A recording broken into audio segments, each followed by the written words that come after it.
Hope you are all well. So in the previous video we had done the explanation of the English literature part, and in this video we are going to discuss about the English language section. So basically just open your book of English language and we are going to discuss about the chapter 12 active and passive voice. So just have a look over the video. करते हैं। आप यहाँ पे देख सकते हैं, सबसे पहले मैंने आप लोगों के लिए एक फ्लो चार्ट रेडी किया है जिसमें मैंने आपके लिए पहला टर्म लिखा है जो कि है वॉइस। हमें एक्टिव और पैसिव वॉइस को समझने से पहले ये समझना होगा कि वॉइस क्या होता है। वॉइस वर्ब की एक ऐसी फॉर्म होती है जो हमें ये रिप्रेजेंट करती है कि सब्जेक्ट किस तरीके से काम कर रहा है, सब्जेक्ट किस तरीके से काम कर रहा है, या फिर ऑब्जेक्ट को हम कितनी प्रायोरिटी दे रहे हैं। इसी बेसिस पे हमने वॉइस को दो भाग में बांटा है, पहला है एक्टिव और दूसरा है पैसिव। अब दोनों में फ़र्क क्या होता है एक एग्जाम्पल की हेल्प से समझते हैं। आप यहाँ पे देख सकते हैं, मैंने आपके लिए एक्टिव वॉइस का एक एग्जाम्पल लिया है, मोहन राइट्स अ लेटर। यहाँ पे हमें बता रखा है कि मोहन एक लेटर लिख रहा है। अब आप एक्टिव वॉइस में देखें तो इसका नाम एक्टिव क्यों दिया गया है, क्योंकि इसमें जो सब्जेक्ट होता है ये एक्टिव होता है। हमें स्टार्टिंग से पता चल जाता है कि काम कौन कर रहा है, यहाँ पे काम कर रहा है मोहन। तो ऐसे सेंटेंसेस को हम बोलते हैं एक्टिव वॉइस। अगर इसी सेंटेंस को हम पैसिव वॉइस में कन्वर्ट करें तो किस तरीके से देखेंगे, आप यहाँ पे देख सकते हैं। एग्जाम्पल है, a letter is written by Mohan. इसमें बता रखा है एक लेटर है, एक खत है जो कि मोहन लिख रहा है। इसमें यहाँ पे आप देख सकते हैं ऑब्जेक्ट को ज़्यादा फोकस किया गया है और हमें लास्ट में बताया गया है कि कौन इस लेटर को लिख रहा है। अब देखते हैं एक्टिव और पैसिव वॉइस को किस तरीके से कन्वर्ट किया जा सकता है। आप यहाँ पे एक बेसिक फ्लो चार्ट देख सकते हैं जो कि मैंने आपके लिए रेडी किया है सेम सेंटेंसेस को यूज करके। एक्टिव और पैसिव वॉइस में, एक्टिव वॉइस में सेम सेंटेंस लिया, मोहन राइट्स अ लेटर, और पैसिव वॉइस में लिया, a letter is written by Mohan. अगर मैं आपको पूछूं कि इन दोनों सेंटेंसेस में बेसिक डिफरेंस क्या है, तो आप बोलोगे ए अ लेटर जो एक्टिव वॉइस में ऑब्जेक्ट की तरह काम कर रहा था वो पैसिव वॉइस में जाके सब्जेक्ट बन गया, और एक्टिव वॉइस में जो कि सब्जेक्ट था यानी कि मोहन जो लिख रहा था लेटर, वो पैसिव वॉइस में जाके ऑब्जेक्ट बन गया। बट एक फ़र्क है, एक्टिव वॉइस में यहाँ पे कोई बाय टर्म नहीं था, पैसिव वॉइस में एक नया एलिमेंट आ गया जो कि है बाय। आपको एक बेसिक डिफरेंस देखना है। अगर आपको सेंटेंसेस में 4 ऑप्शन मिलते हैं और पूछा जाता है कि कौन सा पैसिव वॉइस में है, तो आपके लिए बेसिक डिफरेंस जो ढूंढने में आपको मिलेगा, पैसिव वॉइस के सेंटेंसेस में एक एलिमेंट मिल जाता है जो कि है बाय। और दूसरा डिफरेंस क्या है, दूसरा डिफरेंस आ जाता है इनके वर्ब की फॉर्म में। एक्टिव वॉइस में जो सेंटेंसेस लिखे जाते हैं वो फर्स्ट फॉर्म में लिखे जाते हैं, जबकि पैसिव वॉइस के सेंटेंसेस हमेशा थर्ड फॉर्म में लिखे जाते हैं, और साथ ही साथ इनमें कोई ना कोई हेल्पिंग वर्ब भी यूज की जाती है। अब देखिए, एक्टिव और पैसिव वॉइस में सेंटेंसेस को कन्वर्ट करते हुए हमें कुछ रूल्स को ध्यान में रखना पड़ता है। यकीन मानिए, अगर आप इन 3 रूल को ध्यान में रखें तो आप किसी भी सेंटेंसेस को इजीली एक्टिव वॉइस से पैसिव वॉइस में कन्वर्ट कर सकते हैं। रूल नंबर 1, पहला रूल क्या है कि आपको सब्जेक्ट को ऑब्जेक्ट और ऑब्जेक्ट को सब्जेक्ट बनाने देना होगा। ये तो एक बेसिक रूल है जो कि हमें पता होता है। दूसरा रूल क्या बोलता है, यहाँ पे बता रखा है नया सब्जेक्ट, नया ऑब्जेक्ट। ये नया ऑब्जेक्ट है क्या, देखिए एक्टिव वॉइस में जो मोहन था वो एक तरीके से सब्जेक्ट का काम कर रहा था, पर पैसिव वॉइस में आते आते वो बन गया ऑब्जेक्ट, यानी कि ये बन गया नया ऑब्जेक्ट। नया ऑब्जेक्ट आप जब लिखोगे तो उससे लिखने से पहले हमें बाय लगाना होगा। जैसे कि हम सेंटेंस लिख रहे थे, a letter is written by Mohan, तो इसमें बाय आपको अटैच करना होगा, जो कि मैं ऑलरेडी डिस्कस कर चुकी हूँ। देखिए, ये 2 रूल तो बहुत बेसिक रूल है जो कि हमें हमेशा याद रहते हैं। जहाँ पे हमारी सबसे ज़्यादा मिस्टेक होती है वो है टेंसेस में। हमें जो टेंस के अनुसार हमें हेल्पिंग वर्ब को यूज़ करना पड़ता है। अब ये हेल्पिंग वर्ब को यूज़ करने में सबसे ब्लंडर मिस्टेक होती है, इस चीज़ को हम बाद में समझेंगे।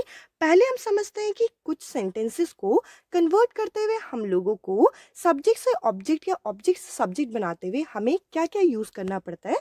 जैसे सेंटेंस में अगर आई लिखा है तो आई कन्वर्ट हो जाएगा मी में, यू तो यू रहेगा और इट रहेगा। इन दोनों को आप स्टार मार्क कर दीजिए, इन दोनों में कोई भी चेंजेस नहीं आते।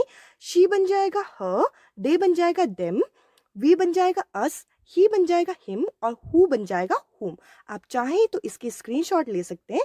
जैसे कि मैंने आपको डिस्कस किया था कि इन 3 रूल में से सबसे ज़्यादा हमें परेशान करता है ये थर्ड वाला रूल, जिसमें हमें टेंस को चेंज करना होता है। अब देखते हैं, यहाँ पे मैंने आपके लिए एक फ्लो चार्ट रेडी किया है जिसके थ्रू आपको पता चल जाएगा कि आप टेंस किस तरीके से चेंज करें। देखिए, अगर हमारे सेंटेंसेस इनडेफिनिट टेंस में हैं, जैसे कि सिंपल प्रेजेंट, सिंपल पास्ट या फिर सिंपल फ्यूचर, पहले तो हम समझते हैं इन तीनों टर्म में क्या डिफरेंस है। सिंपल प्रेजेंट मतलब जो प्रेजेंट में अभी काम चल रहा है, पास्ट यानी कि जो सिंपल पास्ट टेंस जो घट चुकी घटना है, या फिर सिंपल फ्यूचर जो फ्यूचर टेंस अभी होने वाला है। अब देखिए, डेफिनेट का मतलब क्या है, जो with in the second, fraction of second, जिस सेकेंड की हम उसी टाइम की हम बात कर रहे हैं, ये होता है इनडेफिनेट। अब इसमें हम पहचानेंगे कैसे, इसके लिए एक फ्लो चार्ट है, आप पहले स्क्रीनशॉट लीजिए, फिर हम इसको समझेंगे और साथ ही साथ इसकी एग्जाम्पल भी करेंगे। देखिए, एक्टिव वॉइस में किस तरीके से लिखेंगे, सब्जेक्ट, वर्ब और ऑब्जेक्ट। सब्जेक्ट, वर्ब और ऑब्जेक्ट, ये बेसिक पैटर्न चलता है। हम लोगों को यहाँ पे सब्जेक्ट और ऑब्जेक्ट पे फोकस नहीं करना, हमें सिर्फ और सिर्फ वर्ब पे ध्यान देना है, क्योंकि वर्ब में हमें सबसे ज़्यादा डिफिकल्टी होती है। जब सिंपल प्रेजेंट टेंस में सेंटेंस लिखे जाए, तब आप ध्यान दीजिए कि एक्टिव वॉइस में वर्ब होगा फर्स्ट फॉर्म में, और जब पैसिव वॉइस में कन्वर्ट कर दिया जाएगा, वही फर्स्ट फॉर्म का वर्ब थर्ड फॉर्म में कन्वर्ट हो जाएगा। साथ ही साथ कुछ हेल्पिंग वर्ब आ जाएंगी, जैसे कि इज, एम और आर। पर अगर हमारे सेंटेंसेस सिंपल पास्ट टेंस में पहचाने कैसे, यानी कि ऐसे सेंटेंसेस जिसमें वर्ब सेकंड फॉर्म में दी गई हो, वो पास्ट टेंस के सेंटेंसेस होते हैं, और पैसिव वॉइस में कन्वर्ट होते हुए सेकंड वर्ब का जो फॉर्म है, ये थर्ड फॉर्म में कन्वर्ट हो जाएगा, और साथ ही साथ हेल्पिंग वर्ब आ जाएगी, वॉज या वर्ब। पर अगर हमारे सेंटेंसेस सिंपल फ्यूचर टेंस में लिखे गए, इसको तो आसानी से पहचाना जा सकता है। इसमें आपको विल, शेल ऐसे टर्म आपको दिख जाएंगे, और पैसिव वॉइस में भी शेल, विल ये आएंगी, बट साथ में एक और नया एलिमेंट जुड़ जाएगा जो कि है बी। आप सोचेंगे यहाँ पे मैंने बाई टर्म की बात नहीं की, हम लोग अभी बेसिक से डिफरेंस करते आ रहे हैं कि बाई तो जब एक्टिव से पैसिव बनेगा, सब्जेक्ट ऑब्जेक्ट में कन्वर्ट होगा, बाई तो अटैच होगा ही होगा। अब हम करते हैं कुछ इसके एग्जाम्पल, जिसके थ्रू हम समझेंगे कि मैं बोलना क्या चाह रही हूँ। आप यहाँ पे देख सकते हैं, सेंटेंस कराने से पहले आपको मैं बता दूं, यहाँ पे एक सिली मिस्टेक है, यहाँ पे बाई पुलिस भी आएगा। आप सेंटेंस लिखते हुए इस चीज़ को ऐड कर दीजिएगा। आप यहाँ पे देख सकते हैं, पहला सेंटेंस है पुलिस अरेस्टेड हिम, यानी कि पुलिस ने उनको अरेस्ट कर दिया, और ये है एक्टिव वॉइस में। और एक्टिव वॉइस में कौन सा, अगर मैं आपसे पूछूं कि टेंस है, तो आप बोलोगे सिंपल पास्ट टेंस है। पास्ट टेंस मुझे कैसे पता चला, क्योंकि ये जो वर्ब है, ये वर्ब की सेकंड फॉर्म में लिखा गया है। अरेस्टेड जो होती है वो सेकंड फॉर्म है। अब देखिए, इसे पैसिव वॉइस में बनाए कैसे। जो ही है यहाँ पे एक तरीके से पहले सेंटेंस में ऑब्जेक्ट का काम कर रहा है, जो कि सब्जेक्ट बन जाएगा। मैंने आपके सामने अभी एक फ्लो चार्ट डिस्कस किया था, हिम का क्या बन जाएगा, ही। और अभी हमने एक फ्लो चार्ट देखा जो कि ये अभी टॉप में है, यहाँ पे बता रखा है सिंपल पास्ट टेंस के जो सेंटेंसेस होते हैं, उसमें हेल्पिंग वर्ब आ जाती है वॉज या वर, यानी कि सेंटेंस को कन्वर्ट करते हुए या तो हम लगाएंगे वॉज या हम लगाएंगे वर। क्योंकि यहाँ ही लिखा है, इसलिए यहाँ पे लगेगा वॉज, और अरेस्टेड तो वैसे के वैसे रहेगा बाई पुलिस। देखिए, मैंने अभी बताया था ये बाई पुलिस यहाँ पे लिखा नहीं गया है। अब देखते हैं अगला सेंटेंस। अगले सेंटेंस में आप यहाँ पे देख सकते हैं, नेक्स्ट सेंटेंस है आई प्ले फुटबॉल, मैं फुटबॉल खेलता हूँ या फिर खेलती हूँ। इसमें जो फुटबॉल है, ये एक तरीके से यहाँ पे ऑब्जेक्ट का काम कर रहा है पहले सेंटेंस में, जो कि एक्टिव वॉइस में है। जब ये पैसिव वॉइस में आएगा, फुटबॉल पहले आ जाएगा और आई बन जाएगा मी, और मी के साथ बाई तो आना ही आना है। और देखिए, ये आपका सिंपल प्रेजेंट टेंस है, और सिंपल प्रेजेंट टेंस में हम लोगों को पता है कि इज, एम या फिर आर आता है। क्योंकि यहाँ आई लिखा है, इसलिए यहाँ पे आ जाएगा इज। तो सेंटेंस जब पैसिव वॉइस में हम लिखेंगे तो बन जाएगा football is played by me. I hope आपको एक्टिव से पैसिव या पैसिव से एक्टिव वॉइस बनाने की एक बेसिक अंडरस्टैंडिंग।